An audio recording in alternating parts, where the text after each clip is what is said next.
I mean, the move into the broadcast booth for Dana White's Contender Series was fantastic last year. I've been on every single episode of that show, and so it's nice to see my role kind of continue to grow, and that was always the goal on that show. So it's my favorite.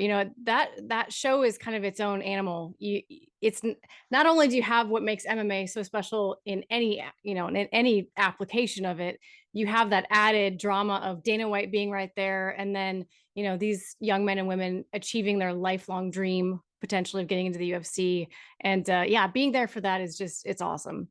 Does it add a little bit of pressure for you knowing that your boss is over your shoulder while you're calling these fights and everything that you say is, the boss is right there? Does that bother you, or does it make your job a little bit more fun? Yeah, no, that doesn't bother me at all. I don't mind that at all. In fact, Dana's an interesting cat in that he is, I don't know if people know this, but he is very involved in every detail of the broadcast. I mean, what what the UFC puts out on ESPN or whatever platform they're working with on any given day uh, is their product, really. And so, he pays attention to every single detail. So I guess I'm kind of used to it. I get is my answer. And no, it doesn't bother me. I enjoy calling fights any chance I get to, regardless of who's listening.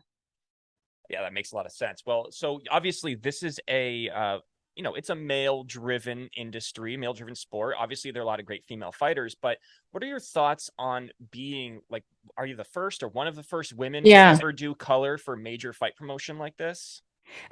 Yes, for the UFC. So Right.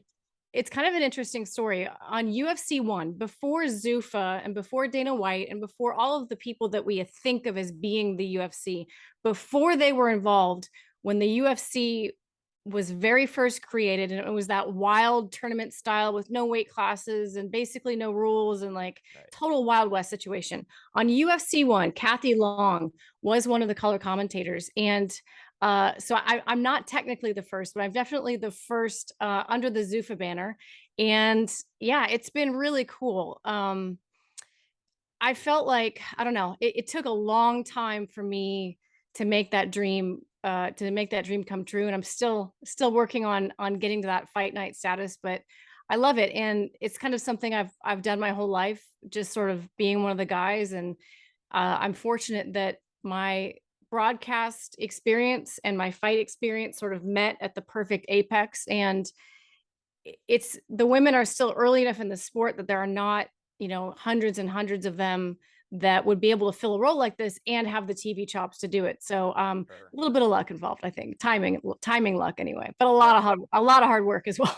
I believe that. And you mentioned doing fight night, so that was gonna be my next question. So you eventually want to get your get into the fight night commentary at some point, right? That's sort of your goal, Yeah, that's definitely the goal. I mean, I right? think for anybody, I'm a naturally competitive person. I didn't come into this role because I had a broadcasting background. I had a fight background, which I think probably tells you a lot about my mindset and and my drive. So that translates over to what I'm doing now. And yeah, of course, I want to be able to call a quote unquote real UFC fight. That is the goal, and I think we're close. I think we're really really close to being able to make that happen. And I'm I feel really blessed to work with a great group of guys. All of my male counterparts have been incredibly supportive and all the way to the top. I mean, I no bigger champion of me in this role than Dana White himself. So I feel like I'm in good hands.